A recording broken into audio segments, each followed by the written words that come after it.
So hello everyone जी आम आरंभ करने जाऊँ कौन ना pi Q series lecture one एटा कहार पीआई क्यू सीरीज तुम जो रिसेंट एग्जाम होगा जाऊँगी ओडिशा सीएचएसएल रो पीआई क्यू सीरीज है तुम ए कौन यही 3 दिन पर आ 4 दिन पर रहा एग्जाम आरआईएमएन एग्जाम सर है आरआईएमएन एग्जाम सरला तुम स्टार्ट हो बोधे ओडिशा सीएचएसएल एग्जाम तेबे तुम एबेठू ही प्रैक्टिस करवा आरंभ कर दियो है तो तुमर ओडिशा सीएचएसएल देख तुम ओडिशा जो सीएचएसएल एग्जाम हम तुमर पीआईक्यू रु ही क्वेश्चन आसो 85% क्वेश्चन 85% क्वेश्चन तुमर पीआईक्यू रे ही आसुची है तेणु तुम पीआईक्यू सीरीज भलरे प्रैक्टिस कर तो तुमर क्वेश्चन फसीजी है देख तुमर मैथ केमी पड़ुची जो मैथ तुमर केमी पड़ुची सीएचएसएल रे 30टा डीआई पड़ुची आउ 30टा आरिथमेटिक पड़ुची है आम आरिथमेटिक पार्टा ही कवर करिया ଏବେ ଆରିଥମେଟିକ ପାର୍ଟ ର ପଛ 5 ବର୍ଷ ପିଆଇକ୍ୟୁ ସିରିଜ ଆମେ କରିବା ହେଲା ତମର ପ୍ରତି ପିଆଇକ୍ୟୁ ସିରିଜ ତମର ମ୍ୟାଥ କେତେଟା ପଡୁଛି ଯେମିତି ଇଏ 30ଟା ଡିଆଇ ପଡୁଛି ଆଉ କଣ 30ଟା ଆରିଥମେଟିକ ପଡୁଛି ହେଲା ଆମେ ପ୍ରତି ସିରିଜରେ ଆମେ କଣ ଆରିଥମେଟିକ ପାର୍ଟ ଷ୍ଟାର୍ଟ କରିବା ତେଣୁ ପ୍ରତି ସିରିଜରେ ଆମେ 15ଟା ଲେଖାଏଁ କ୍ୱେଶ୍ଚିନ୍ କରିବା ଯଦି 30ଟା କରୁଛେ କଣ ଲେନ୍ଥ হবে ମାନେ ଭିଡିଓ ଲେନ୍ଥ ବେଶୀ ହେଇଯାଉଛି କ୍ଲାସ ବି ବେଶୀ ଲେନ୍ଥ ହେଇଯିବ ତେଣୁ ଆମେ 15ଟା ଲେଖାଏଁ କ୍ୱେଶ୍ଚିନ୍ କରିବା ତ ଚାଲ ପ୍ରଥମ କ୍ୱେଶ୍ଚିନ୍ ଦେଖିବା ଓଡିଶା ସିଏଚଏସଏଲ ଏବେ 2025 ର ସେଟ୍ କରିବା ଦେଖ ପ୍ରଥମ କ୍ୱେଶ୍ଚିନ୍ କଣ ରହିଛି 2025 ର ହଁ ସୌଦାମିନି ପ୍ଲାଣ୍ଟସ୍ ହେଲା Saudamini plants 5184 5184 spellings in her garden and arrange them so that there are as many rows as their spellings in a single row. How many rows are there in the garden? ମାନେ question କଣ ଦେଇଛି ଦେଖ ସୌଦାମିନି ହେଲା କେତେ 5184ଟି plant spelling ଅଛି ମାନେ ଚାରା ଗଛ ଛୋଟ ଛୋଟ ଯୋଉ ଚାରା ଗଛ ହେରା ଅଛି ତା ଗାର୍ଡେନରେ ସେ ଲଗେଇବ ଏମିତି ଲଗେଇବ ଏମିତି ଆରେଞ୍ଜ କରିବ so that there are as many rows as their spellings in a single row ମାନେ ଦେଖ ମାନେ ଯେତେଟା ରୋ ରହିବ ମନେକର ଏକ ଗୋଟେ ରୋ ରହିବ 3ଟା ରୋ ରହିଲା 4ଟା ରୋ ରହିଲା 3ଟା ରୋ ରହିଲା 4ଟା ରୋ ଯେତେଟା ରୋ ରହିବ ସେତେଟା ବି ଏଇ ମାନେ କେତେଟା ରହିବ ସେତେଟା ବି ଗଛ ଲାଗିବ ମନେକର 4ଟା ରୋ ରହିଲା ତାହେଲେ 1 2 3 4 ଚାରିଟା ଗଛ ଲାଗିବ ଏଇଥିରେ ବି 1 2 3 4 ଚାରିଟା ଗଛ ଲାଗିବ ଏଇଥିରେ ଏମିତି 1 2 3 4 ଚାରିଟା ଗଛ ଲାଗିବ ସେ ଏମିତି କହିଛି ଯେତେଟା ରୋ ସେତେଟା ଗଛ ହେଲା ହାଉ ମେନି ରୋଜ୍ ଆର୍ ଦେନ୍ ତାହେଲେ କେତେଟା ରୋଜ୍ ମାନେ କେତେଟା ରୋଜ୍ ହବ ରୋଜ୍ ମାନେ କଣ ସ୍ତମ୍ଭ କେତେଟା ସ୍ତମ୍ଭ ସିଏ କରିବେ ଦେଖ କେମିତି କରିବା ତ ଦେଖ କେମିତି ହଉଛି ହଁ କଣ କ୍ୱେଶ୍ଚିନ୍ ଦେଇଛି ଟୋଟାଲ ତା ପାଖରେ କେତେ ଅଛି 5 1 8 4 ସ୍ପେଲିଂସ୍ ଅଛି ମାନେ ଚାରା ଚାରା ଗଛ ଅଛି ହେଲା ମନେକର ସିଏ ଦେଖ ସିଏ ଏମିତି ଦେଇନି କି ଏମିତି ଏଇଠି ଗୋଟେ ରୋ ଏଇଠି ଗୋଟେ ରୋ ଏଇଠି ଗୋଟେ ରୋ ଏମିତି ହେଇଛି କେତେଟା ହେଇଛି ଏକ୍ସ ରୋ ଆମକୁ ଜଣା ନାହିଁ କେତେ ରୋ ଏକ୍ସ ରୋ ହେଲା ଏକ୍ସ रो ଏଇଟା ରୋ ପ୍ରତି ରୋରେ କେତେ ଗଛ ଲଗେଇବ ଯେତୁଟା ରୋ ସେତୁଟା ଗଛ ଲଗେଇବ ମାନେ ଏଇ ମନେକର 3ଟା ରୋ ତାହେଲେ 3ଟା ଗଛ ଲଗେଇବ ଆମେ ଜଣା ନାହିଁ ଆମେ କେତେଟା ଗଛ ଲଗେଇବ ମନେକର ଏକ୍ସ ପ୍ଲାଣ୍ଟ ଲଗେଇବ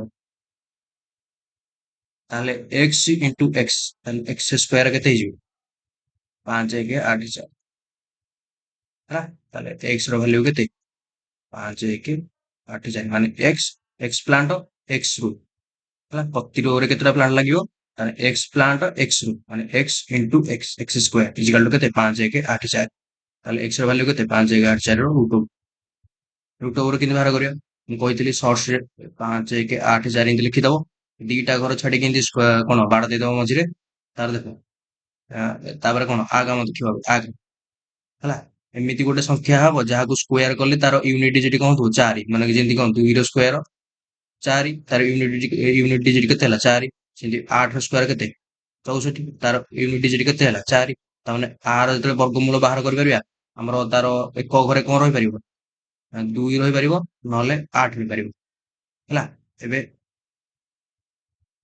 ଏବେ ଆ କାମ ସରିଗଲା ଏବେ ଆ କାମ କରିବା 51 କାମ 51 ଟୁ ଗୋଟେ ସାନ ପରଫେକ୍ଟ ସ୍କୋୟାର କେତେ ଏଠିକାର 51 ଟୁ ଗୋଟେ ସାନ ପରଫେକ୍ଟ ସ୍କୋୟାର କେତେ ଯେମିତି କଣ 51 ଟୁ ସାନ ଗୋଟେ ପରଫେକ୍ଟ ସ୍କୋୟାର 89 ହେଲା 89 ଲେଖିବି 89 ତାହେଲେ ଏଇଠି ରହିବ କେତେ 7 49 ର ବର୍ଗମୂଳ ରଖିବ ଏଇଠି ରହିବ 7 ତାପରେ କଣ ବାହାର କରିବ ତାପରେ ସିଧା କଣ 75 ସ୍କୋୟାର ବାହାର କରିବ 72 78 ଭିତରେ 75 ଯାଉଛି 75 ସ୍କୋୟାର ବାହାର କରିବ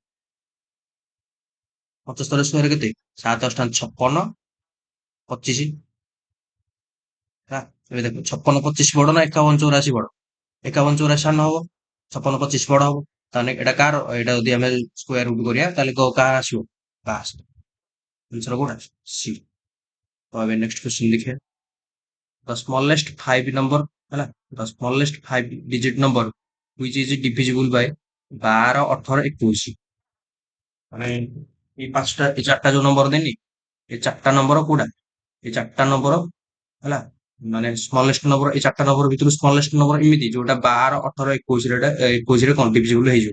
ମାନେ 12, 18, 21 ରେ ସିଧାସଳଖ ଏଲସିଏମ ହେଲା। ଦେଖ କେମିତି କରିବା। ପ୍ରଥମେ ଦେଖ 12 ଏଇଠି ଦେଇଛି, 18 ଦେଇଛି, 21 ଦେଇଛି ହେଲା। ଏ 12 ରେ 2 ଅଛି, ଏଇଥିରେ ବି 2 ଅଛି ହେଲା। ଏଇଥିରେ 12 ଅଛି, 2 ଅଛି, ଏଇଥିରେ ବି 2 ଅଛି। ଦୁଇ ର ଡିଭିଜିବୁଲ ରୁଲ କଣ, ତାର ମାନେ ୟୁନିଟ ଡିଜିଟ ତାର 6 2 ଦ୍ୱାରା ଡିଭିଜିବୁଲ ହଉଥିବ। ମାନେ 6ଟା 2 ଦ୍ୱାରା ଡିଭିଜିବୁଲ ହେଇଯାଉଛି, ତାହେଲେ ଏଇଟା ଡିଭିଜିବୁଲ ହେଇଯିବ। 4ଟା 2 ଦ୍ୱାରା ଡିଭିଜିବୁଲ ହେଇଯାଉଛି, ତାହେଲେ ଟୋଟାଲ ସଂଖ୍ୟା କଣ 2 ଦ୍ୱାରା ଡିଭିଜିବୁଲ ହେଇଯିବ। ଏମିତି ଏ 0ଟା 2 ଦ୍ୱାରା ଡିଭିଜିବୁଲ ହେଇଯାଉଛି, ତାହେଲେ ଟୋଟାଲ ସଂଖ୍ୟା କଣ ଡିଭିଜିବୁଲ ହେଇଯିବ। ଏଇଠି ଦେଖ 5, 0, 3, 2, 1, 1 ତ ଡିଭିଜିବୁଲ ହବନି 2 ଦ୍ୱାରା, ତେଣୁ ଅପସନ 2 ଡି ଏଲିମିନେଟ। ତାପରେ କଣ, ତାପରେ ଦେଖ 18, 18 କାହା ଦ୍ୱାରା ଡିଭିଜିବୁଲ 9 ଦ୍ୱାରା। 9 ର ଡିଭିଜିବୁଲ ରୁଲ କଣ ନା ସଂଖ୍ୟା ମାନଙ୍କର ସମଷ୍ଟି 9 ଦ୍ୱାରା ଡିଭିଜିବୁଲ ହଉଥିବ। ଦେଖ ଏବେ ଚେକ୍ କର, ସଂଖ୍ୟା ମାନଙ୍କର ସମଷ୍ଟି ଦେଖ ହଉଛି ନା ନାଇଁ। ଦେଖ ଏଠି 5, 6, 3, 9 କାଟିଦିଅ, 5, 2, 7, ଆର ସମଷ୍ଟି କେତେ ହଉଛି 7, ତାମାନେ ଏଇଟା ହବନି, ଅପସନ ଏ ଏଲିମିନେଟ। ତାର ରହିଲା କେତେ 4, 2, 6, 2, 8, 1, 9, ଏଇଟା ହେଇପାରେ 8, 1, 9, ଏ ଦିଟା ଭିତରୁ ହଉଛି। ତାପରେ ଦେଖ 21, 21 ର ଡିଭିଜିବୁଲ ରୁଲ କଣ ନା 7 × 3, ତାହେଲେ ଯୋଉ ସଂଖ୍ୟା 7 ଦ୍ୱାରା ଡିଭିଜିବୁଲ ତାହେଲେ ଏଇଟା 21 ଦ୍ୱାରା ଡିଭିଜିବୁଲ।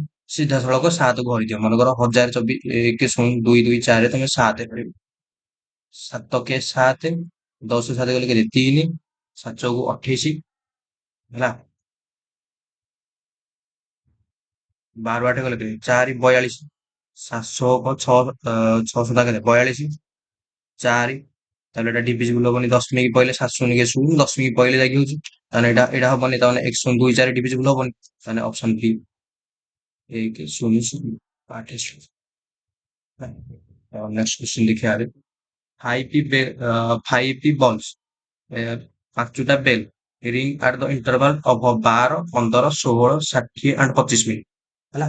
ପାଞ୍ଚଟା ବଲ ରିଙ୍ଗ ହେଉଛନ୍ତି କେତେ, ପ୍ରଥମ ବଲ 12 ମିନିଟରେ 12 ମିନିଟ୍ ହଉ interval, second ball 15 minute interval ହଉଛି, ତାପରେ ଥାର୍ଡ ବଲ 16 ମିନିଟରେ, ଏଟା 20 ମିନିଟରେ, ଏଟା 25 minute respectively. If they ring together at the midnight, ଯଦି ସେମାନେ ମିଡ ନାଇଟ୍ ମାନେ ମିଡ ନାଇଟ୍ କେତେ 12ଟା AM ରେ ଷ୍ଟାର୍ଟ କରିବେ ଟୁଗେଦର, ମାନେ ରିଙ୍ଗ ଷ୍ଟାର୍ଟ କରିବେ ଏକତ୍ର, ତାହେଲେ ହ୍ୱାଟ ଟାଇମ, ତାହେଲେ କଣ ଦେନ୍ ହ୍ୱାଟ ଟାଇମ ନେକ୍ସଟ, କେତେ ଟାଇମ ତାପରେ କେତେ time will they ring together, ସେମାନେ ଯଦି 12ଟାରେ ଏକତ୍ର ବଜେଇବା ଆରମ୍ଭ କରିବେ ହେଲା, ତାର କଣ ଦେଇଛି ଦେନ୍ ହ୍ୱାଟ ଟାଇମ, ତାହେଲେ କେଉଁ ସମୟରେ ଦେ ରିଙ୍ଗ ଟୁଗେଦର, 12ଟା ଟାଇମରେ ଏକତ୍ର ବଜେଇବା ଷ୍ଟାର୍ଟ କରିବେ। ଇଏ 12 ମିନିଟରେ ଥରେ ବାଜିବ, ଇଏ 15 ମିନିଟରେ ଥରେ ବାଜିବ, ଇଏ 16 ମିନିଟରେ ଥରେ ବାଜିବ, ଇଏ 20 ମିନିଟରେ ଥରେ ବାଜିବ, ଇଏ 25 ମିନିଟରେ ଥରେ ବାଜିବ ହେଲା। ତାହେଲେ କେତେ ଟାଇମରେ ସେମାନେ ଆଉଥରେ ପୁଣି ଏକାଥରେ ବାଜିବେ, କୋଶ୍ଚିନ୍ ହଉଛି ଏଇ 12 ମିନିଟରେ ଏକାଥରେ ବାଜିବେ, ମାନେ 5ଟା ଘଣ୍ଟି ଏକାଥରେ ବାଜିବେ, ତାପରେ ଇଏ 12 ମିନିଟ୍ ପରେ ବାଜିବ, ଇଏ 15 ମିନିଟ୍ ପରେ ବାଜିବ, 16 ମିନିଟ୍ ପରେ ବାଜିବ, ଇଏ 20 ମିନିଟ୍ ପରେ ବାଜିବ, 25 ମିନିଟ୍ ପରେ ବାଜିବ, ଆଙ୍କର ଇଣ୍ଟରଭାଲ ହେଇଗଲା। ତାର କୋଶ୍ଚିନ୍ ଦେଇଛି କଣ, କେତେ ମିନିଟ୍ ପରେ, କେତେ ଘଣ୍ଟା ପରେ ବା କେତେ ସମୟ ପରେ ସେମାନେ ଆଉଥରେ ଏକତ୍ର ବାଜିବେ, ଯଦି ସେମାନେ 12ଟାରେ ଷ୍ଟାର୍ଟ ହେଇଯିବେ। ଦେଖ କଣ ବାହାର କରିବା, କି ବାହାର କରିବା ଦେଖ, ମନେକର ଘଣ୍ଟି 5ଟା ନେଇଯାଅ, ଏ ଘଣ୍ଟି ଏଇଠି, ବି ସି ଡି ଇ ହେଲା। ଘଣ୍ଟି 5ଟା ଇଣ୍ଟରଭାଲ 12, ଏ ର ଇଣ୍ଟରଭାଲ କେତେ 12, ମାନେ ଇଏ 12ଟା ପରେ ଯାଇକି ବାଜିବ, ଇଏ କେତେ 15, 15 ମିନିଟରେ ଥରେ ବାଜିବ, ଇଏ କେତେ 16, 16 ମିନିଟ୍ ଥରେ ବାଜିବ ହେଲା। ଇଏ ଆମର ଭାଇ ସାହେବ କେତେ 20, 20 ମିନିଟ୍ ଥରେ ବାଜିବ, ଇଏ କେତେ 25 ମିନିଟ୍, 25 ମିନିଟରେ ଥରେ ବାଜିବ ହେଲା। ତାପରେ କଣ କରିବା, 12, 15, 16, 20 ଏଲସିଏମ ନେଇଯାଅ, ତାଙ୍କର ଏଲସିଏମ କେତେ ହବ 12, 15 କେମିତି ଏଲସିଏମ କେମିତି ବାହାର କରିବା, ଦେଖ ଏଲସିଏମ ବାହାର କରିବା ଟ୍ରିକ୍ ହଉଛି, ଦେଖ ଏ ଭିତରୁ ସବୁଠୁ ସାନ ସଂଖ୍ୟା କୋଉଟା 12, ତାହେଲେ 12କୁ ଆଗ ଭାଙ୍ଗ, 3 × 4 ହେଲା। ତାପରେ କଣ ଆସିବ 12 ଆସିଲା ହାରି, ତାପରେ 15 ଆସିବ, 15 ଏଠି 3 ଅଛି, 5 ଗୁଣ ଦେଲେ 15 ପଳେଇ ଆସିଲା, 12 ରହିଲା, 15 ରହିଲା, ଆଉ କଣ ଦରକାର 16, ଏଠି 4 ଅଛି, ସିଧା ଗୁଣ 4, 4 ଚଉକୁ 16 ବି ପଳେଇ ଆସିଲା ହେଲା। 20 ଦରକାର, 5 ଚଉକୁ 20 ବି ଆସିଲା, 25 ଦରକାର, ଏଇଟା ଗୋଟେ 5 ଟେ ଗୁଣି ଦିଅ 25 ବି ଆସିଲେ। ଦେଖ ଏବେ ଚେକ୍ କର, 12 ଅଛି ଏଇଠି, 15 ଅଛି, 5 ତିରିକି 15 ଅଛି, 20 16 ଅଛି, 4 ଚଉକୁ 16 ଅଛି, 20 20 ଦରକାର, 5 ଚଉକୁ 20 ବି ଅଛି, 25 ଦରକାର, 5 ପଞ୍ଚା 25 ବି ଅଛି ହେଲା। ଏବେ ଏ ତିନିଟା ସଂଖ୍ୟାକୁ ଗୁଣିଦିଅ, ଏ ଚାରିଟା କେତେଟା 1 2 3 4 5ଟା ସଂଖ୍ୟାକୁ ଗୁଣିଦିଅ। 4 ତିରିକି 12, 12 ପଞ୍ଚା କେତେ, 4 ତିରିକି 12, 12 ପଞ୍ଚା 60 ହେଲା। 60 ପଞ୍ଚା କେତେ, 6 ପଞ୍ଚା 30, 300, 3 ଚଉକୁ 12 କେତେ 1200। ଟୋଟାଲ ଏଲସିଏମ୍ କେତେ ହେଲା, 1200 ମିନିଟ୍ ହେଲା। ମିନିଟରେ ଆମେ ବାହାର କରୁନି କି ମିନିଟ୍, ତାହେଲେ ଯଦି ହାୱାରେ କରିବା କେତେ ହବ, 1200 ବାଇ 60 କେତେ 20 ହେବ। ତାପରେ ଦେଖ, ସେମାନେ ଏକତ୍ର କେତେରେ ବାସିଥିଲେ, 12ଟାରେ ବାସିଥିଲେ ହେଲା। ତାପରେ କେତେ, ତାପରେ 20 ଘଣ୍ଟା ପରେ ସେମାନେ କଣ ବାଜିବେ, 12ଟାରେ ବାସିଥିଲେ, 20 ଘଣ୍ଟା ପରେ ସେମାନେ ଏକତ୍ର ବାଜିବେ। ମାନେ 12ରେ ଆମେ 20 ଘଣ୍ଟା ମିଶେଇ ଦବା, 12ରେ 20 ଘଣ୍ଟା ମିଶେଇଲେ ତମେ ଟ୍ରେନ ଟାଇମ ଅନୁସାରେ ଏଟା ହିସାବ କରିବ, ଦେଖିବ 8 ଘଣ୍ଟା ଆସିବ ହେଲା। ତମର ଅପସନରେ ନାହିଁ 8 ଘଣ୍ଟା, 8 ଘଣ୍ଟା ମାନେ କଣ 8ଟା ପିଏମ୍, ଏଟା 12 ମିଡ୍ ନାଇଟ୍, 20 ଘଣ୍ଟା ମିଶେଇଲେ କେତେ ଆସିବ 8ଟା ପିଏମ୍। ତମର 8ଟା ପିଏମ୍ ତ ଅପସନ ନାହିଁ ହେଲା। ଅପସନ ନାହିଁ, ତେଣୁ ଏଟା କୋଶ୍ଚିନ୍ ଟା ତମେ ଚ୍ୟାଲେଞ୍ଜ କରିପାରିବ, ଏଇଟା 7 ହେଇପାରିବ କିମ୍ବା ଏଇଟା ଏଇଟା କାଟି ଦେଇକି 8 କର। ଏଇଟା ଯଦି ଅପସନ ଏଇଟା 8 ଦବା କଥା, ଅପସନ 8 ନାହିଁ, ତେବେ ଅପସନ ବି 7 ହବନି। এই କୋଶ୍ଚିନ୍ ଟା ତମେ ଚ୍ୟାଲେଞ୍ଜ କରିପାରିବ, ଯଦି 7 ଦେଇଥିବ ଏଟା ତମେ କୋଶ୍ଚିନ୍ ଚ୍ୟାଲେଞ୍ଜ କରିପାରିବ। ତ ଏବେ ନେକ୍ସଟ କୋଶ୍ଚିନ୍ ଦେଖିବା। second sum a second sum on compound interest become 56,180 when compounded annually after 2 years and କେତେ 59552.80 after 3 years, find the sum। Question କଣ ଦଉଛି, ମାନେ କଣ କୌଣସି ଗୋଟେ ପଇସା ମୂଳଧନ ଏଇଟା କଣ ହେଇଯାଉଛି 56,180 ହେଇଯାଉଛି, 180 ସରି 56,180 ହେଇଯାଉଛି ଯେତେବେଳେ ତାଙ୍କୁ କମ୍ପାଉଣ୍ଡେଡ୍ କରାଯାଉଛି ଆନୁଆଲି 2 ବର୍ଷ ହେଲା। ମନେକର ପି ନାମକ କୌଣସି ପଇସା, କୋଶ୍ଚିନ୍ ଦେଇଛି ସେଠୁ, ପି ନାମକ କୌଣସି ପଇସା 2 ବର୍ଷରେ, ରେଟ୍ ଆମକୁ ଜଣା ନାହିଁ, ଆର ରେଟ୍ ରେ ସିଆଇ କେତେ ପାଉଛି 56,180 ହେଲା। ସେଇ ପଇସା, ସେଇ ପଇସା 3 ଇୟର ରେ ରେଟ୍ ଜଣା ନାହିଁ, 11% ରେଟ୍, ସିଆଇ କେତେ ପାଉଛି 5,9,5,5,0 ଆମେ ପୁରାଇ ଲେଖୁଛୁ 5,9,5,5,0.80 ହେଲା। ଏଇଟା କଣ ସବୁ ଆନୁଆଲି ହେଇଯାଉଛି, ଇଏ 3 ବର୍ଷରେ ସିଏ ଆମର କମ୍ପାଉଣ୍ଡ ଇଣ୍ଟରେଷ୍ଟ ଏତିକି ହଉଛି, ଇଏ 2 ଇୟର୍ସରେ compound interest become interest become compound ପିଲାମାନେ, ଏଟା କମ୍ପାଉଣ୍ଡ ଇଣ୍ଟରେଷ୍ଟ ନୁହଁ, ଏଟା ହଉଛି ଏମାଉଣ୍ଟ। ଭଲରେ ଦେଖ, a short term sum on compound interest ହେଲା, ବିକମ୍ 56,180 ମାନେ ଗୋଟିଏ ସମ୍ କିଛି କମ୍ପାଉଣ୍ଡ ଇଣ୍ଟରେଷ୍ଟରେ 56,180 ହେଇଯାଉଛି, ତାହେଲେ ଏଇଟା କଣ ହବ, ଏଇଟା ଏମାଉଣ୍ଟ। ମାନେ ଏମାଉଣ୍ଟ ମାନେ କଣ, କମ୍ପାଉଣ୍ଡ ଇଣ୍ଟରେଷ୍ଟ ମିଶାଣ ପ୍ରିନ୍ସିପାଲ ମିଶିକି ଏମାଉଣ୍ଟ ହେଇଯାଉଛି, ଏଇଟା ହିଁ ଏମାଉଣ୍ଟ। ମାନେ କିଛି ପଇସା ହେଲା, କିଛି ପଇସା 2 ବର୍ଷ ପରେ କମ୍ପାଉଣ୍ଡ ଇଣ୍ଟରେଷ୍ଟ ହେଇକି ସେତିକି ଏଇଟା ଏତିକି ହେଇଯାଉଛି, ମାନେ ପି ପଇସା ଏତିକି ହେଇଯାଉଛି 2 ବର୍ଷ ପରେ। ସେହି ପି ପଇସା 3 ବର୍ଷ ପରେ କମ୍ପାଉଣ୍ଡ ହେଇକି ପଇସାଟା କେତିକି ହେଇଯାଉଛି, ଏତିକି ହେଇଯାଉଛି, ମାନେ ଏଇଟା ଏଇଟା ପିଲାମାନେ ଏମାଉଣ୍ଟ ହେଲା।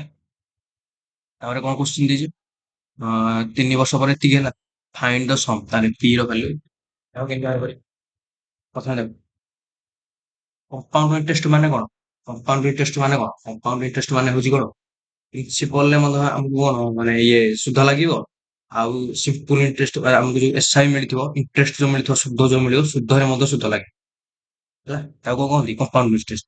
ମନେକର ତମେ ପଇସା କିଛି ଇନଭେଷ୍ଟ କରିଛ ପି ହେଲା, ତାକୁ କିଛି ପଇସା ମିଳିଲା ଏସଆଇ, ମନେକର କିଛି ଇଣ୍ଟରେଷ୍ଟ ମିଳିଲା, ସୁଧ କିଛି ମିଳିଲା। କମ୍ପାଉଣ୍ଡ କଣ, କମ୍ପାଉଣ୍ଡ ମାନେ ଏଇଥିରେ ଲାଗିବ ସୁଧ, ମିଶାଣ ତମକୁ ସୁଧରେ ବି ସୁଧ ଲାଗିବ, ତାକୁ କହନ୍ତି କଣ କମ୍ପାଉଣ୍ଡ ଇଣ୍ଟରେଷ୍ଟ। ଯେତେବେଳେ ମୂଳଧନରେ ସୁଧ ଲାଗିବ ତାକୁ କଣ କହନ୍ତି ସିମ୍ପଲ ଇଣ୍ଟରେଷ୍ଟ, ଯେତେବେଳେ ମୂଳଧନ ମିଶାଣ ଆମର ସୁଧରେ ଲାଗିବ, ମାନେ ଏମାଉଣ୍ଟରେ ସୁଧ ଲାଗିବ, ତାକୁ କଣ କହନ୍ତି କମ୍ପାଉଣ୍ଡ ଇଣ୍ଟରେଷ୍ଟ।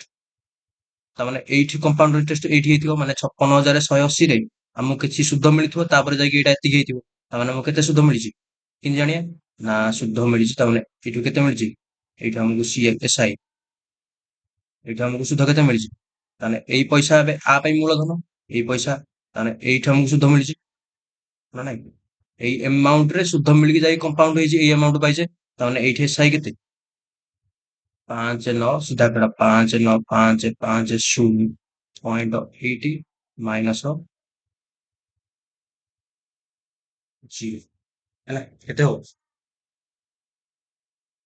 ଫେରିଲେ କେତେ ହବ, କି 8 କୁ 8 ରହିଲା, 0 କୁ 0, 15 କୁ 8 ଗଲେ 7, ତାରେ କେତେ ରହିଲା 33, 3 3 7 0 8, ତମକୁ SI କେତେ ମିଳିଲା 3 3 0 8, 3 3 0.8, କେତେ ଇୟର ରେ, ଦେଖ ଏଇଟା 3 ଇୟର, ଏଇଟା 2 ଇୟର, ଡିଫରେନ୍ସ କେତେ ହେଲା, ଟାଇମ କେତେ ହେଇଗଲା 1 ଇୟର, SI କେତେ ଏତିକି, P କେତେ ଏଇଟା 56,180, ତାହେଲେ ରେଟ୍ କେମିତି ବାହାର କରିବି, SI Bai P into 100 Bai T, SI କେତେ ଆମର, P କେତେ P ଇଣ୍ଟୁ 100, ଟାଇମ କେତେ 1 ଇୟର, ହେଲା, ଏଇଟା ତମେ କାଟାକାଟି କଲେ କେତେ ରହିବ, ଦେଖ ଏଇଟା, ଏଇଟା 0.8 ଅଛି, ଏଇଠି ଯୋଡେ ଶୂନ ଆସିକି ଯୋଡେ ଶୂନ କଟିଯିବ, ହେଲା, ତାପରେ ଏଇଟା କେତେ ହବ, ଦେଖ ଏଇଠି, ଏଇଠି ତମେ ହିସାବ କର 6, 6 ଦେଖିଲ 5 6 କୁ 30 ପାଖାପାଖି ଆସୁଛି, 6 ଟା 48, ହେଲା, ଯଦି ହିସାବ ନଉଛି ଯଦି ଗୁଣି ଦିଅନ୍ତେ, 6 ଟା 48, 8 ହେଲା 4, 6 କେ 6 4 10, 0 ହେଲା 1, ହେଲା 6 କୁ 36 1 36, ପରଫେକ୍ଟ, 5 କୁ 30 3 33, ତାମାନେ ଏଇଟା କେତେ ବାହାରିଲା 6%, ତାହେଲେ ରେଟ୍ କେତେ ବାହାରିଲା ଆମର 6%, ହେଲା, ଏବେ ରେଟ୍ କେତେ ବାହାରିଲା ଆମର 6%, ଏଇଟା କୋଉ ରେଟ୍, ଏଇଟା ହଉଛି କଣ CI ର ରେଟ୍, ହେଲା, ମନେ ରଖିଦିଅ ଏଇଟା CI ର ରେଟ୍, SI ର ନୁହେଁ, ଏଇଟା ହଉଛି କମ୍ପାଉଣ୍ଡ ଇଣ୍ଟରେଷ୍ଟ ଭଳିଆ ରେଟ୍ ପାଇছে, ମାନେ ଆଠୁ ରେଟ୍ କେତେ, ରେଟ୍ ଆମକୁ କେତେ ମିଳିଲା 6%, ହେଲା, ତାପରେ ଏବେ କଣ କରିବା, ତାପରେ ଦେଖ ଏବେ ଟାଇମ କେତେ ହେଇଛି 2 ବର୍ଷ, ହେଲା, ମୋର ଗୋଟେ ଏମାଉଣ୍ଟ କେତେ କମ୍ପାଉଣ୍ଡ ଇଣ୍ଟରେଷ୍ଟ ର ଏମାଉଣ୍ଟ ଟା କେତେ 56,180, ଟାଇମ କେତେ 2 ବର୍ଷ, ହେଲା, ତାମାନେ 2 ବର୍ଷ, ଏଟାକୁ 6 କୁ ଏମିତି ଲେଖିବା, ଦେଖ ଯଦି ଟାଇମ 2 ବର୍ଷ ଦେଇଥିବ ତମେ 6 ଟାକୁ ଏମିତି ଲେଖିବ, କେମିତି ନା 6 ଟାକୁ ଆଗ ଫ୍ରାକ୍ସନ ରେ ଦବୁ, କେତେ ଫ୍ରାକ୍ସନ ଭାଙ୍ଗିଲେ କେତେ 2 ତିରିକି 6, 2 ରେ କାଟିଲେ କେତେ 50, ତାହେଲେ ଏଠି ଲେଖ 50, ଏଠି ଲେଖ 53, ପୁଣି 2 ବର୍ଷ ପାଇଁ ଏଠି ଲେଖ 50, ମାନେ 50 ରେ ଆମକୁ 3 ଟଙ୍କା ସୁଧ ମିଳୁଛି, ଏଠି କେତେ 53, ଟୋଟାଲ କେତେ ହେଲା 2500, 53 ସ୍କୋୟାର କଲେ କେତେ ହବ 2800, ହେଲା, ତାର କଣ ଏଇଟା ଏମାଉଣ୍ଟ, ତାମାନେ 56,180 କାର ଭାଲ୍ୟୁ ହବ 2800, 9 ର ଭାଲ୍ୟୁ ହବ, ଆମକୁ ଦରକାର କଣ ପ୍ରିନ୍ସିପଲ, ଏଇଟା ହଉଛି ପ୍ରିନ୍ସିପଲ, ଏଇଟା ହଉଛି କଣ ଏମାଉଣ୍ଟ, ଆଉ ଏଇଟା ଆଙ୍କ ଭିତରେ ଯୋଉ ଡିଫରେନ୍ସ ଯିବ ଏଇଟା କହନ୍ତି କମ୍ପାଉଣ୍ଡ, 2800 9, 56,180 କାର ଭାଲ୍ୟୁ, 2800 9 ର ଭାଲ୍ୟୁ, ଆମକୁ ଦରକାର 2500 ର ଭାଲ୍ୟୁ, ମାନେ ପ୍ରିନ୍ସିପଲ ଭାଲ୍ୟୁ, ହେଲା, ଏଇଟା ତମେ କାଟାକାଟି କଲେ ବୋଧେ ଏଇଟା 9 5 45, 28 5 ପାଖାପାଖି, 9 5 କୁଆଡେ ହବନି, 2 କର 28 2 ଗୁଣେ 56 ପାଖାପାଖି ହେଇଯାଉଛି, ତାହେଲେ ଏଇଟା 2 ରେ ସିଓର କଟିବ, 9 2 18, ହେଲା, 8 2 28 56, ହଁ 2 ରେ କଟୁଛି, ତାହେଲେ 25 2 କେତେ 50, ଯୋଡେ ଶୂନ ଗୋଟେ ଅଛି ଅପସନ 50,000 ବୋଧେ 25 50 50,000, ଯୋଡେ ଶୂନ, ଅପସନ ସି, ନେକ୍ସଟ क्वेश्चन देखिए आगे, milk and water in a two vessel A and B are in the ratio 5:3 and 2:3, ହେଲା, in what ratio should the liquid in both the vessel be mixed to obtain new mixture in a vessel containing C containing half of milk and half of water, all these two ଦିଟା ଭେଜେଲ ଅଛି, ଭେଜେଲ A ଭେଜେଲ B, ହେଲା, ଭେଜେଲ A ର milk and water ର ratio କେତେ 5:3, ଆଉ B ରେ 2:3, ହେଲା, in what ratio should be the liquid in both vessel মানে in what ratio should the liquid in both the vessel be mixed to obtain the new mixture in vessels C containing half milk and half water ମାନେ A ରୁ ଆଉ B ରୁ ଆମେ କେତେ ରେସିଓରେ mix କରିକି ମିଶେଇବା ହେଲା କେତେ ରେସିଓରେ ମିକ୍ସ କରିକି ଗୋଟେ ସି ମିକ୍ସଚର କରିବା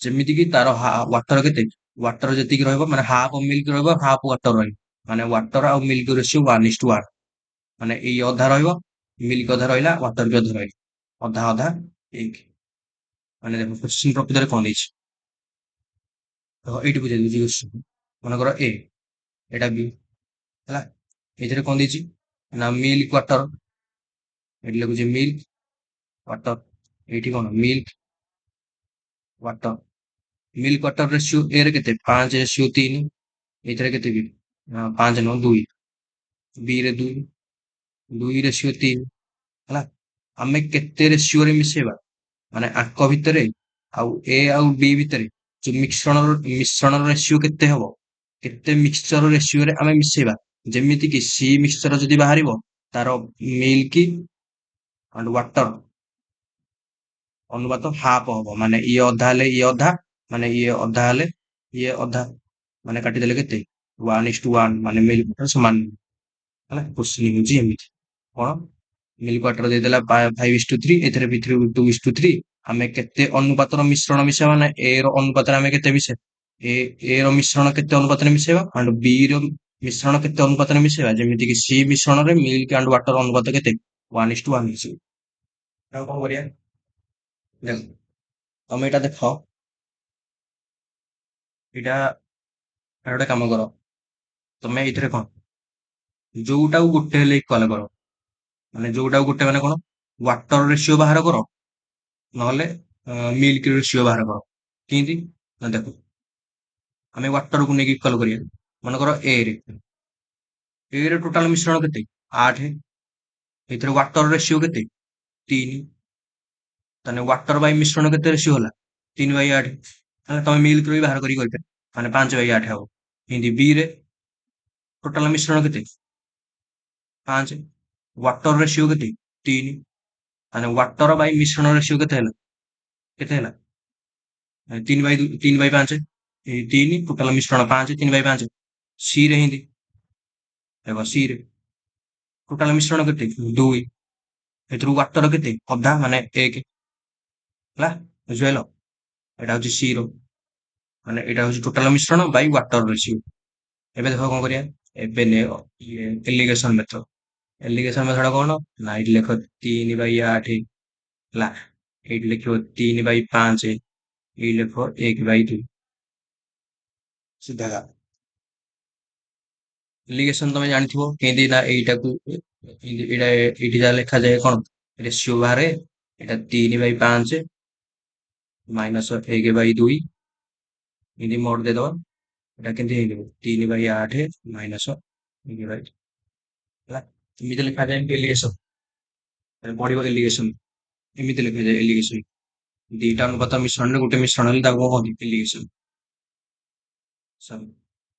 ଏଇଟା ନେଇଯାଅ ଏବେ ରେସିଓ ନେଇଯାଅ 5 ଦୁଗୁଣେ କେତେ 10 ହେଲା ରେସିଓ କଲେ 5 ଦୁଗୁଣେ 10 3 ଦୁଗୁଣେ କେତେ ହବ 6 ମାଇନସ 5 କେତେ ଯିବ ଏଇଟା 8 3 ମାଇନସ ଏଇଟା କେତେ ହବ ଆମର 2 × 4 1/10 ମାଇନସ 1/8 ମୋଡ ହଟ 1/10 1/8 ରେସିଓ ଇକ୍ୱାଲ କର ମାନେ 1 × 8 କେତେ 8 ଏଟା 1 × 8 କେତେ 8 1 × 10 କେତେ 10 ରେସିଓ କେତେ ହେଲା 2 × 8 2 × 10 4:5 ଅପସନ ଟି ଏବେ ନେକ୍ସଟ କ୍वेश्चन ଦେଖିବା simplify the following 6 0.5 0.05 0.005 into 5 ହେଲା क्वेश्चन नंबर 6 ଦେଖ ଆଉ କେମିତି କରିବା 5 0.5 ମୁଁ ଲେଖିପାରିବି 5/10 ହେଲା ଏଟା 10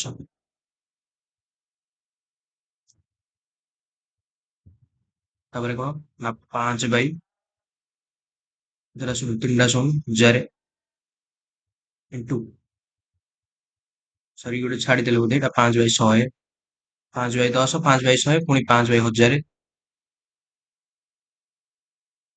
ଇଣ୍ଟୁ 500 ଏଇଠି ଯୋଡେ ଶୂନ କାଟିଦିଏ ହେଲା ତାର କଣ 5 ପଚା 25 25 ପଞ୍ଚା କେତେ 125 ମାନେ 5 ଏଇଠି କେତେ 25 ଏଇଠି 25 25 ର ସ୍କୋୟାର କେତେ 625 625 ଇଣ୍ଟୁ 5 କେତେ 30 ମାନେ 3125 ପାଖାପାଖି ହବ ଏଇଠି ତାହେଲେ 3125 ତାକୁ ସବୁଥିରେ 3125 ଅଛି ତାହେଲେ ଉପରେ 3125 ରହିବ ତଳେ କେତେଟା ସଂଖ୍ୟା ଅଛି 1 2 3 4 1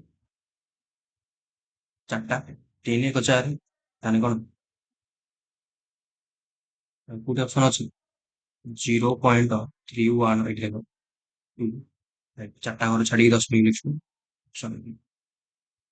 नेक्स्ट क्वेश्चन लिखा student a student was asked to find the value of a 3 by 8 of the sum of a money ହେଲା the student made a mistake by dividing the sum by 80 by 3 and thus got an answer ମାନେ ସେ ଗୋଟେ answer ହେଇପାରିଲା which is exceed correct answer by rest 55 what was the correct answer exceed କରିଦେଇଛି student ଗୋଟେ ଛାତ୍ରକୁ ତାଙ୍କୁ ପଚରା ହେଲା କଣ find the value of a 3 by 8 of the sum of money ମାନେ କିଛି ମନି ତାକୁ କିଛି ପଇସାର 3 by 8 ଭାଗ ତାକୁ ବାହାର କରିବାକୁ ଦିଆହେଲା କିନ୍ତୁ ଷ୍ଟୁଡେଣ୍ଟ କଣ କଲା ମିଷ୍ଟେକ୍ କରିଦେଲା କଣ ନା ଡିଭାଇଡିଂ କଲା 8 by 3 by 8 ଡିଭାଇଡ କରିବା କଥା ହେଲା ମାନେ ମନିରେ ମାନେ ପଇସାରେ 3 by 8 ଡିଭାଇଡ କରିବା କଥା କିନ୍ତୁ ସେ ଡିଭାଇଡ କଲା କେତେ 8 by 3 ଯାହା ଫଳରେ ସିଏ ଆନ୍ସର ପାଇଲା କଣ 55 ଯୋଉଟା ଏକ୍ସିଡ କଲା କରେକ୍ଟ ଆନ୍ସର ଟୁ ମାନେ 55 ଅଧିକ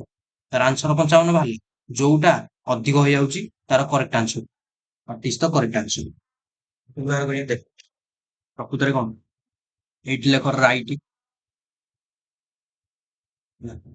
ଏଇଠି ଲେଖ ମେଡ ସିଏ କଣ କଲେ student was asked to find the value of 3 by 80 of the sum money ମନେକର ଆମେ ଜାଣିନେ ହେ ମନି କେତେ ମନେକର ହେ ମନି ମନେକର ନେଇଯା ପଇସା ମନେକର x ତାକୁ ତାକୁ କୁହା ହେଲା କେତେ 3 by 80 କରିବାକୁ ସିଧା କର 3 by 80 କିନ୍ତୁ ସିଏ କଲା କେତେ ଏଇ ମନି ସହିତ ସିଏ କଣ ଗୁଣିଲା କେତେ 8 by 3 ଗୁଣି ଦେଲା ହେଲା ଯାହା ଫଳରେ କଣ ନା ଇଏ ଆମ ରେଜଲ୍ଟ ବାହାରିଲା କେତେ 55 ଯୋଉଟା ରେଜଲ୍ଟ ବାହାରିଲା କେତେ 55 ଯୋଉଟା 8 ରାଇଟ ଟୁ ଅଧିକ ମାନେ 8 55 ଅଧିକ କଲେ ଆମେ ଏଇଟା ପାଇବା ମାନେ ବୁଝିପାରୁନ କି ତାକୁ କୁହାଗଲା 8 ରେ 3 by 8 ଗୁଣିବାକୁ ସେ ଗୁଣି ଦେଲା 8 by 3 ହେଲା ଆମ ରେଜଲ୍ଟ ବାହାରିଲା 55 55 ଯୋଉ ରେଜଲ୍ଟ ବାହାରିଲାନି କି ଯୋଉଟା ଆନ୍ସର ବାହାରିଥାନ୍ତା କରେକ୍ଟ କରିଥିଲେ ତାଠୁ 55 ଅଧିକ ବାହାରିଲା ରେଜଲ୍ଟ ବାହାରିଲା 55 ଯୋଉଟା ଏକ୍ସିଡ ବାଇ କରେକ୍ଟ ମାନେ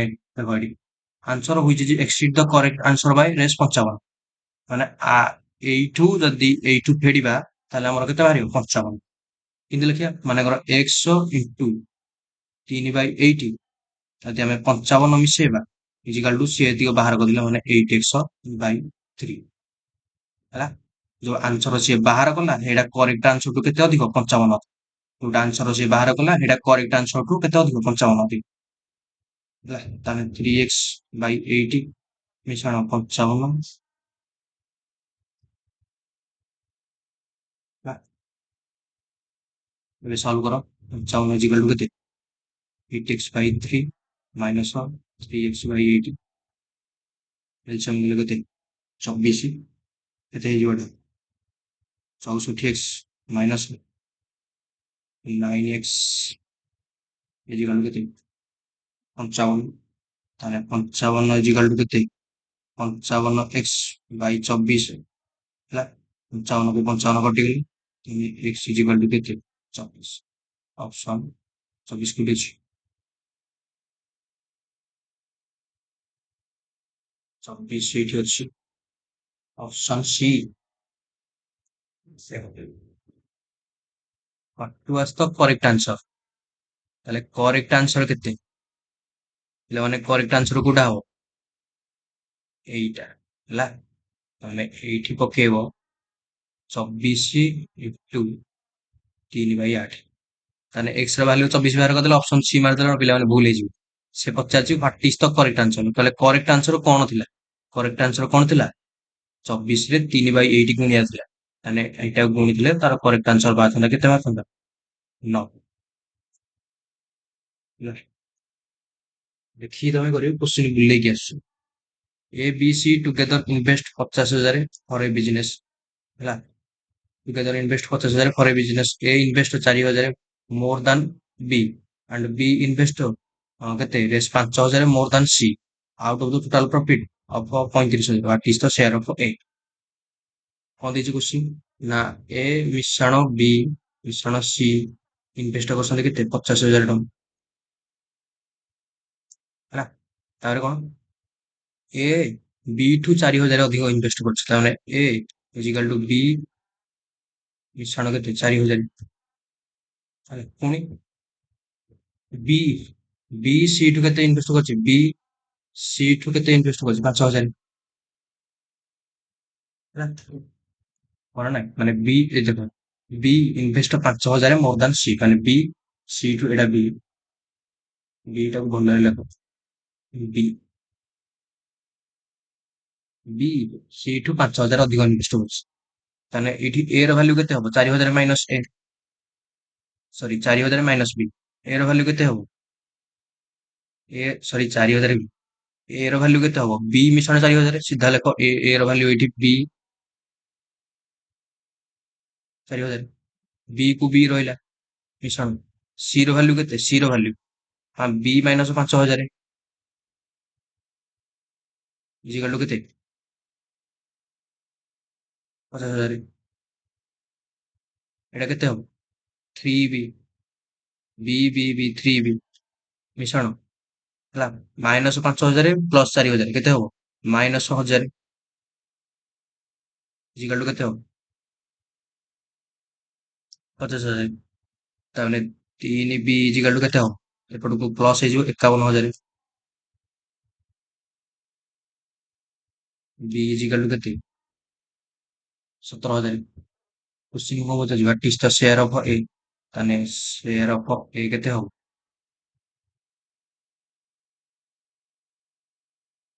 ସେୟାର ଅଫ ଏ ପଚାରୁଛି ବା।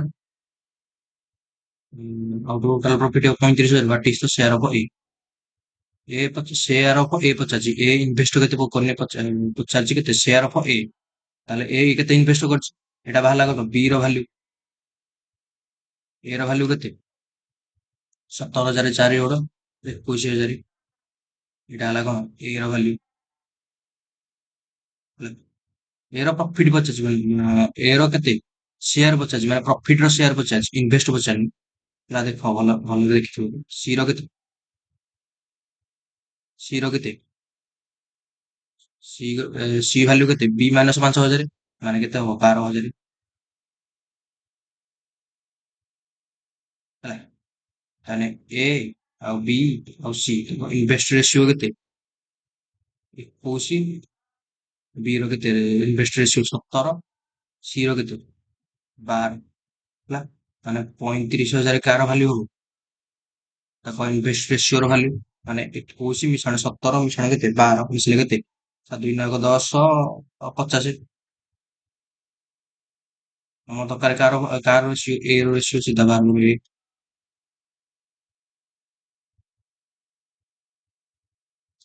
ସଂଖ୍ୟା କେତେ? 147। ଯୋଡି ଶୂନ ଅପସନ ଡି। ଏବେ ନେକ୍ସଟ क्वेश्चन ଦେଖିବା। 9 number.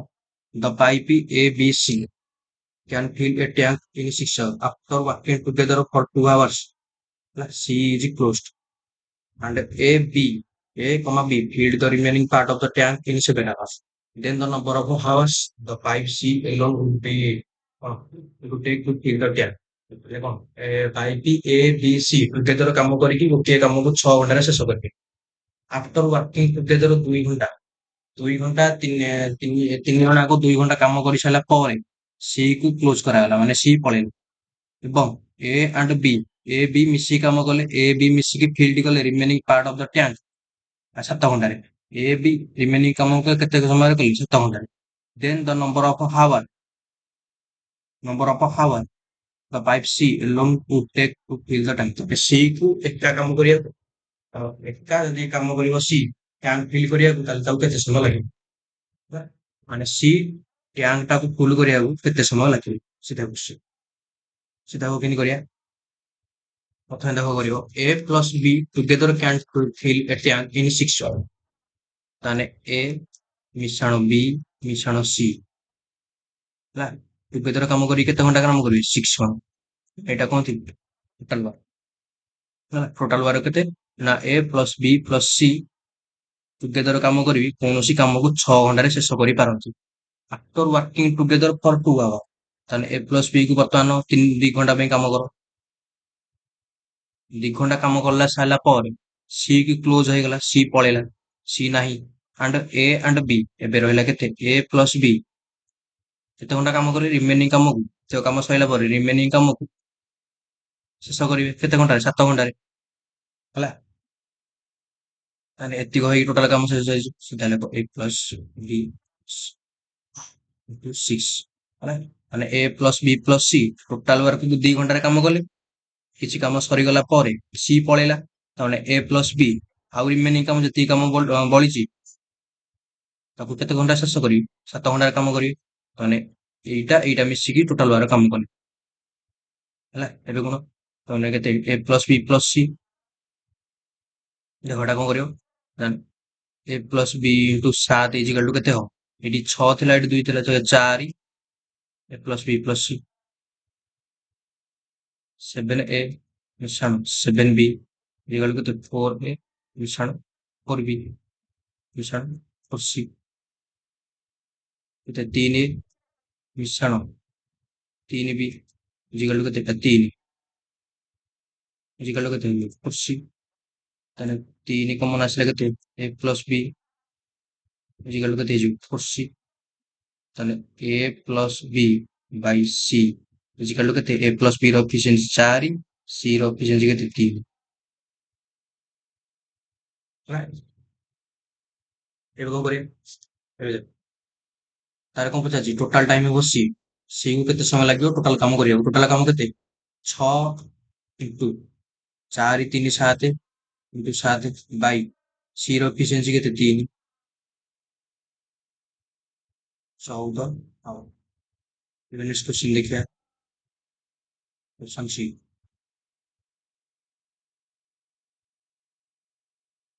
a farmer travel a distance a farmer travel a distance of 60 kilometer in 9 hours if he travel partly on foot at the rate of 4 kilometer per hour and partly on bicycle at the rate of 9 kilometer per hour then what is the distance traveled by the farmer on foot ମାନେ question ଦେଇଛି କଣ ଏଇଟା ହଉଛି ଗୋଟେ ରାସ୍ତା ଯାହା ହଉଛି କେତେ 61 କିଲୋମିଟର 61 କିଲୋମିଟର ଗୋଟେ ରାସ୍ତା ହେଲା।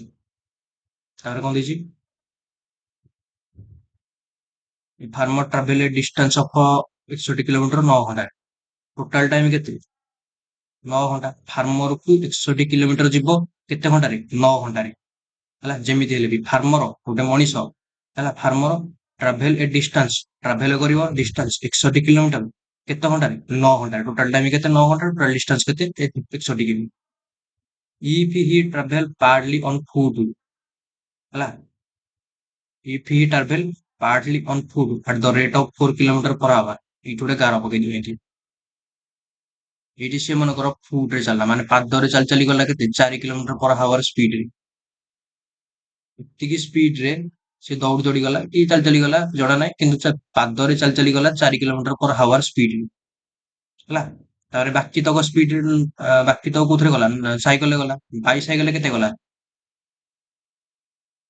ସ୍ପିଡ ବାଇସାଇକେଲ ସ୍ପିଡ କେତେ ଥିଲା 9 କିଲୋମିଟର per hour ପାଦରେ ଚାଲି ଚାଲି ଗଲା କେତେ 4 କିଲୋମିଟର per hour ସ୍ପିଡ ରେ ବାଇସାଇକେଲ କେତେ ଗଲା ନା 9 କିଲୋମିଟର per hour ସ୍ପିଡ ରେ ହେଲା। ତାରେ କଣ ଲାଗିଛି then what is the distance traveled by the farmer on foot ମାନେ ଏଇଠି ଯୋଉ ଚାଲି ଚାଲି ଗଲା କେତେ ଡିଷ୍ଟାନ୍ସ କଭର କଲା ମନେକର ଏଇଠି ସେ x ଡିଷ୍ଟାନ୍ସ କଭର କଲା ଏଇଠି ଲେଖ ମନେକର ଏଇଠି ସେ କେତେ ଡିଷ୍ଟାନ୍ସ କଭର କଲା x ଡିଷ୍ଟାନ୍ସ x କେମି ଗଲା ଟୋଟାଲ ଡିଷ୍ଟାନ୍ସ କେତେ 61 କିଲୋମିଟର ଯଦି ଏଇଠି ସେ ଚାଲି ଚାଲି ଗଲା x କିଲୋମିଟର, ତାହେଲେ ସାଇକେଲରେ କେତେ ଯାଇଥିବ? ତାହେଲେ ଏଇଠି କେତେ ହବ x? ସାଇକେଲରେ କେତେ ଯାଇଥିବ? 61 ମାଇନସ୍ x। ଆରେ ପାଦରେ ଚାଲି ଚାଲି ଗଲା x, ଟୋଟାଲ ଡିଷ୍ଟାନ୍ସ 61 କିଲୋମିଟର। ତାହେଲେ ତାହେଲେ ସାଇକେଲରେ କେତେ ଗଲା? 61 ମାଇନସ୍ x। হ্যাঁ, টোটাল টাইম କେତେ? 9 ଘଣ୍ଟା। ହେଲା, ଟୋଟାଲ ଟାଇମ କେତେ? 9 ଘଣ୍ଟା। ଟାଇମ ର ଫର୍ମୁଲା କଣ? Distance open speed. ହେଲା, ତାମାନେ 9 ଘଣ୍ଟା ଇଜିକାଲ ଟୁ କେତେ ହବ? ତାମାନେ t1 ମିଶାଣ t2, ଟୋଟାଲ ଟାଇମ ତାକୁ କେତେ ଲାଗିଛି? 9 ଘଣ୍ଟା। ପ୍ରଥମେ ତାକୁ ଟାଇମ ଲାଗିଛି ମନେକର ଟାଇମ t1, ସେକେଣ୍ଡରେ ତମର ତାକୁ ମନେକର ଟାଇମ ଲାଗିଛି t2। ଏଇଠି ତାକୁ କେତେ ସମୟ ଲାଗିଛି? ମନେକର t1 ଲାଗିଛି। ଏଇଠିଟାକୁ କେତେ ସମୟ ଲାଗିଛି? ମନେକର t2 ଲାଗିଛି। ଆମକୁ ଜଣା ନାହିଁ ଟାଇମ କେତେ ଲାଗିଛି। ତାହେଲେ ଟୋଟାଲ ଟାଇମ କେତେ? 9 ଘଣ୍ଟା। ତାହେଲେ 9 ଘଣ୍ଟା ଇଜିକାଲ ଟୁ କେତେ ହବ? t1 ଭ୍ୟାଲୁ କେତେ ହବ? Distance open speed. ଡିଷ୍ଟାନ୍ସ କେତେ? x ବାଇ ସ୍ପିଡ କେତେ? 4 କିଲୋମିଟର ପର ହାୱାର। ତାହେଲେ 4 ମିଶାଣ t2 କେତେ? ଜଣା ନାହିଁ। t2 ର ଫର୍ମୁଲା କଣ? Distance open speed. ମାନେ ଡିଷ୍ଟାନ୍ସ କେତେ? 61 ମାଇନସ୍ x ବାଇ ସ୍ପିଡ କେତେ? 9। ହେଲା, ଏବେ କଣ କର? ଏବେ 9 ଘଣ୍ଟାକୁ 9 ଘଣ୍ଟା ରହିଲେ ଏଲସିଏମ ନେଇଯିବ କେତେ? 36। 36 ଗୋଟେ ଏଲସିଏମ 36। ହେଲା, ଏଠି କେତେ ରହିବ? 9x ମିଶାଣ 61 ଚାଉ କେତେ? 4 କେ 4 6 24 244 ମାଇନସ 4x। ହେଲା, 36 ନୂଆ କେତେ? ଏଠି 36 ଗୁଣି ହବନି କି? 36 ନୂଆ କେତେ? 954 କେତେ ହବ? 324 ବୋଧେ। 36 32 ଘଣ୍ଟେ ଅଛି। 324 ଇଜିକାଲ ଟୁ କେତେ? 5x ମିଶାଣ 244 5x ଇଜିକାଲ ଟୁ କେତେ?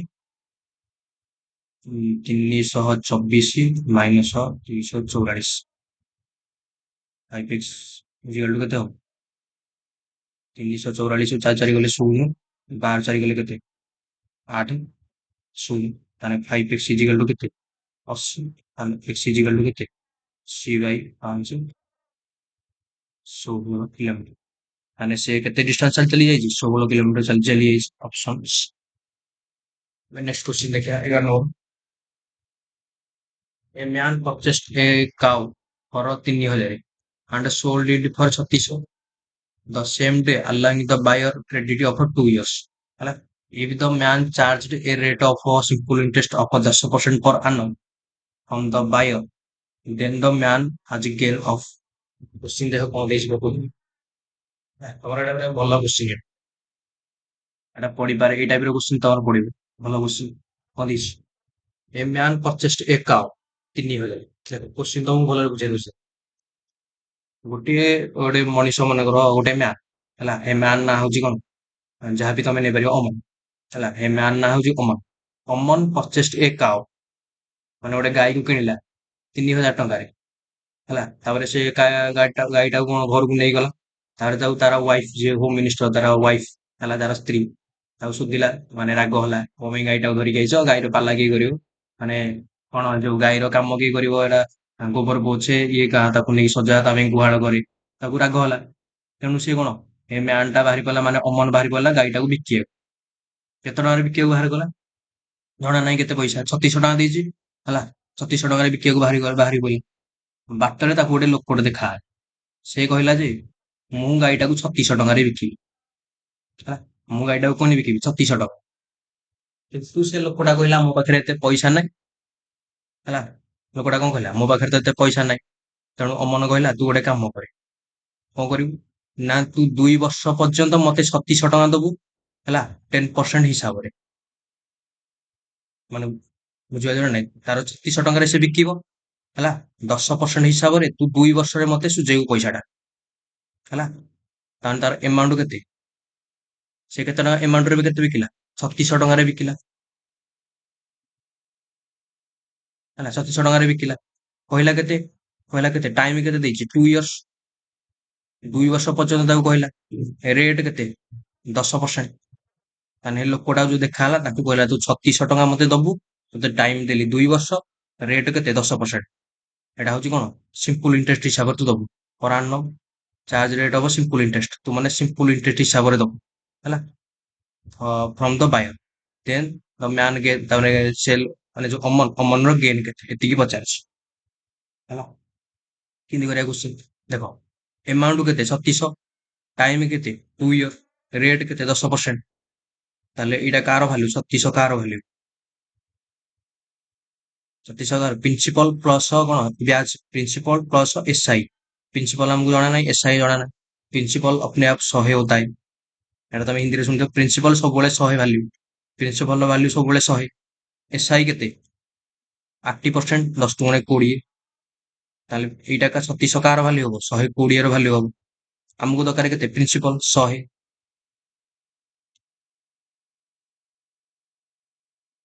3000 ତେଣୁ ସେ ଗାଈଟାକୁ ପ୍ରକୃତରେ 3000 ଟଙ୍କାରେ ବିକିଲା ତାକୁ ହେଲା ଏଇଟା ହଉଛି କେତେ ଗାଈଟାକୁ ପ୍ରକୃତରେ ସେ 3000 ଟଙ୍କାରେ ବିକିଲା ହେଲା 3000 ଟଙ୍କାରେ ବିକିଲା 3000 ଟଙ୍କାରେ ବିକି ତାକୁ କଣ କହିଲା 2 ବର୍ଷ ପର୍ଯ୍ୟନ୍ତ ତୁ ମତେ 10% ହିସାବରେ ସିମ୍ପଲ ଇଣ୍ଟରେଷ୍ଟ ଦବୁ ତାକୁ ଏତେ ସେତେ ହେଇକି ତାର କେତେ ଟଙ୍କା ହେଲା 3600 ଟଙ୍କା ହେଲା ତାହେଲେ ସେ ଗେନ୍ କଲା କି ଲସ୍ କଲା ଦେଖ କିଣିଥିଲା କେତେ 3000 ଟଙ୍କାରେ ବିକିଲା କେତେ 3000 ଟଙ୍କାରେ ଲସ୍ ହେଲା କି ଲସ୍ ହେଲା ନା ପ୍ରଫିଟ ହେଲା ନା କିଛି ହେଲାନି ତାହେଲେ କେତେ ହେଲା 0% a man has a gain of 0% ହେଲା ତାହେଲେ ଦେଖ father is aged 3 times more the age of his son Rohit ହେଲା after 8 years he would be 2.2 correct 2.1/2 times of Rohit age ତାପରେ କଣ after further 8 years ଆଉ ପୁଣି 8 ବର୍ଷ ପରେ how many times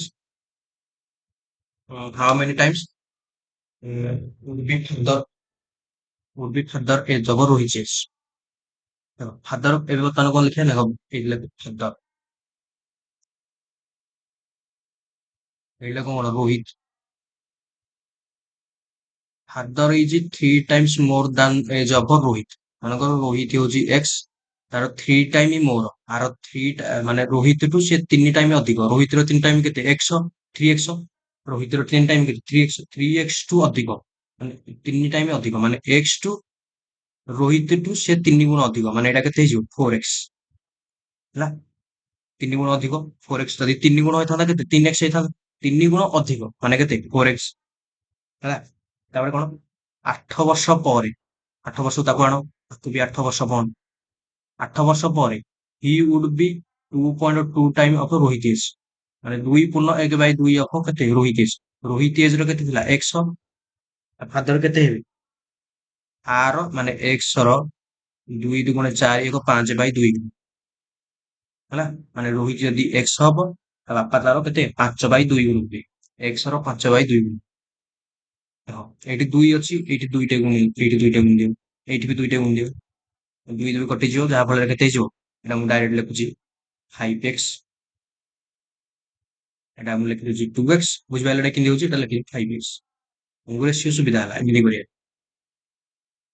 ତାପରେ କଣ କରିବା ଦେଖ ଏଠି ଦେଖ ଆଙ୍କ ଭିତରେ ଇଏ କେତେ ଡିଫରେନ୍ସ କେତେ 3x ଆଙ୍କ ଭିତରେ ଡିଫରେନ୍ସ କେତେ 3x ତାର ଡିଫରେନ୍ସ ସମାନ ଅଛି ତାହେଲେ 5x ମାଇନସ x କେତେ 5x ରୁ x ଗଲେ କେତେ 4x ଗଲେ କେତେ x ମାନେ x ର ଭ୍ୟାଲୁ କେତେ ହେଲା 8 ହେଲା x ର ଭ୍ୟାଲୁ କେତେ ଏବେ 8 ତାହେଲେ 5x ର ଭ୍ୟାଲୁ କେତେ ହବ ଏଟା ତ ବାପାଙ୍କର ବୟସ ଏଟା ତାର କଣ ରୋହିତର ବୟସ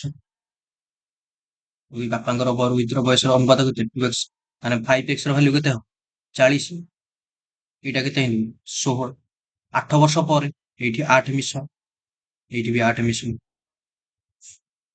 କେତେ 48 16 × 8 କେତେ 24 କେତେ 2:1 କେତେ ଟାଇମ୍ସ ହବ how many times would be father Rohit age ର father ଏଜ କେତେ 2 ଟାଇମ next question ଦେଖିବା when we multiply a certain two-digit number by the sum of digits 405 is achieved if we multiply the number written in reverse order ହେଲା the same digit by the sum of the digit we get 486 486 find the number ମାନେ question କଣ ଦେଇଛି when we multiply a certain two digit number by the sum of its digit ତାର number କେତେ ଆମେ ପାଇବା 405 ହେଲା।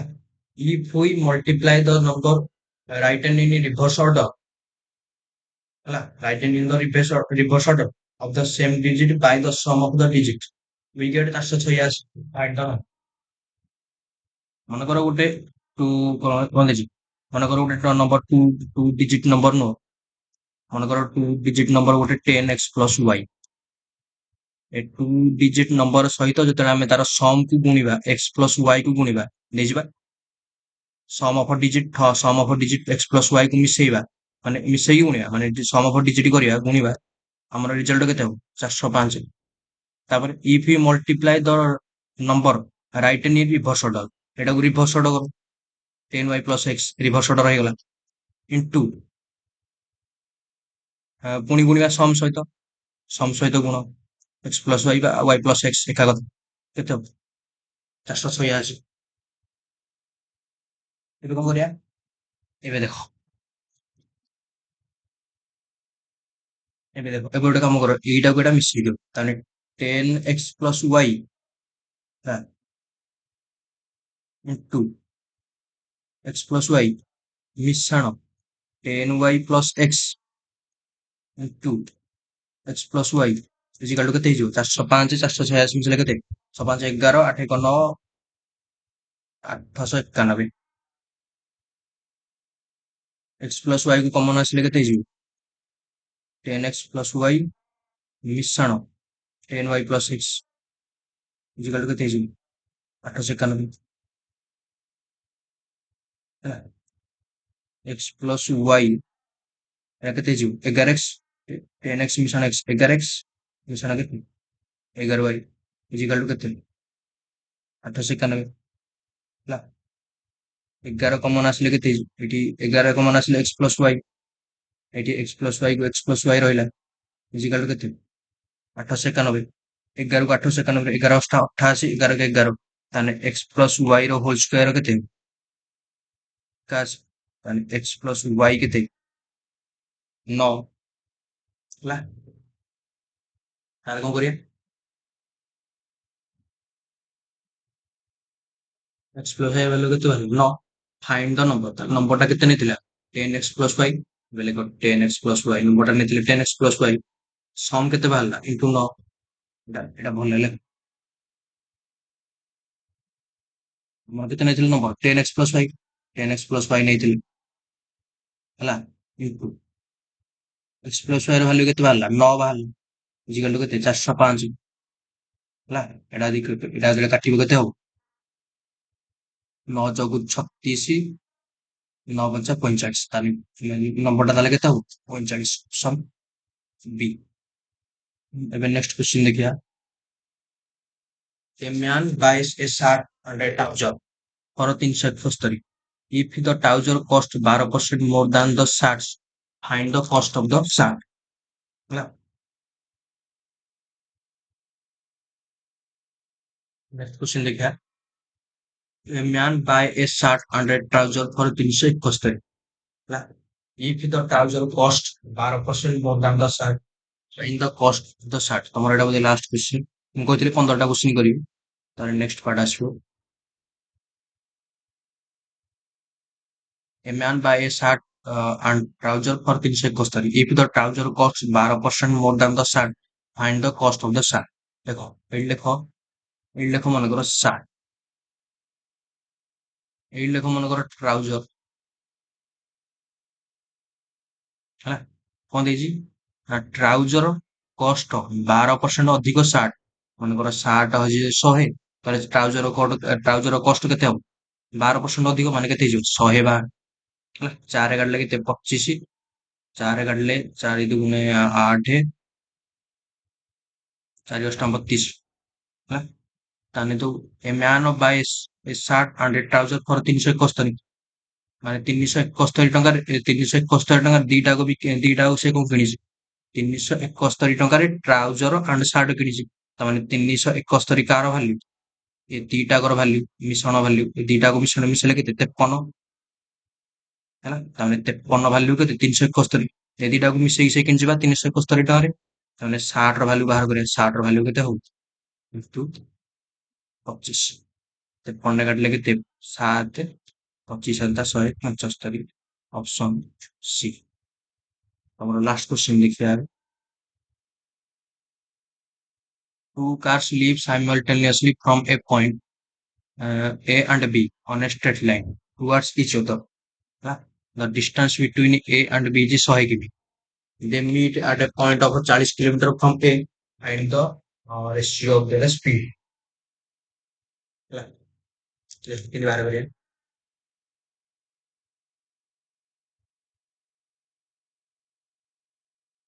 ଦେଖ, ଏଇଠି ଗୋଟେ ଏମିତି ରୋଡ ଯାଇଛି ହେଲା, ଏଇଠି ଗୋଟେ ଏମିତି କଣ ରୋଡ ଯାଇଛି, ଦିଟା କାର ଚିତ୍ର କର।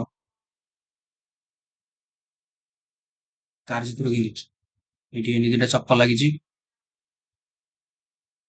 ଓକେ, ଏଇଟା ହଉଛି କାର, ଏଇଟା କାର ଏ। ଆଉ ଗୋଟେ କାର ଯିବ, ଆଉ ଗୋଟେ କାର ଚିତ୍ର କର କେମିତି? ଏଇ ଦିଟା ଚକ ଲାଗିଛି ହେଲା, ତାପରେ କଣ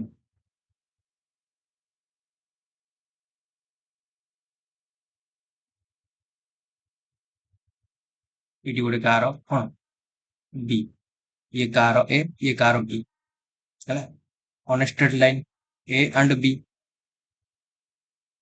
ଏଇଟା କାର ଏ ନୁହଁ, ପଏଣ୍ଟ ଏ।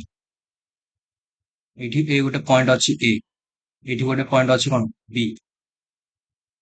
ଏ ଆଉ B ପଏଣ୍ଟ ରୁ ଦିଟା କାର ଆସିବେ ପରସ୍ପର ସାଇମultaneously from A B towards each other ମାନେ ଇଏ ଏପଟକୁ ଆସିବ, ଇଏ ଏପଟକୁ ଆସିବ ହେଲା।